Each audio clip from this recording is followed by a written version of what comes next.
एकनाथ शिंदेंच्या बालेकिल्ल्यात शिवसेना युबीटीचा जनता दरबार भरवला जाणार आहे। शिवसेना युबीटीचे नेते नितीन नांदगावकर हे हा जनता दरबार घेणार आहेत। चंदनवाडी शाखेत 11 वाजता हा जनता दरबार आज आयोजित केला जाईल। भाजपच्या गणेश नाईकांपाठोपाठ आता शिवसेना उद्धव बाळासाहेब ठाकरे पक्षाकडून सुद्धा शिंदेंच्या ठाण्यात जनता दरबार घेण्यात येतोय। शिवसेना युबीटी नेते नितीन नांदगावकर ठाण्यातल्या चंदनवाडी शाखेत हा जनता दरबार घेतील।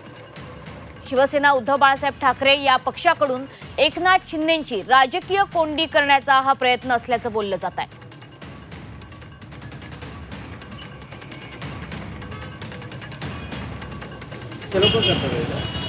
तर एकंदरीतच शिंदेंच्या बालेकिल्ल्यात अर्थातच ठाण्यामध्ये आता जनता दरबाराचं आयोजन उद्धव बाळासाहेब ठाकरे पक्षानं केलेलं आहे।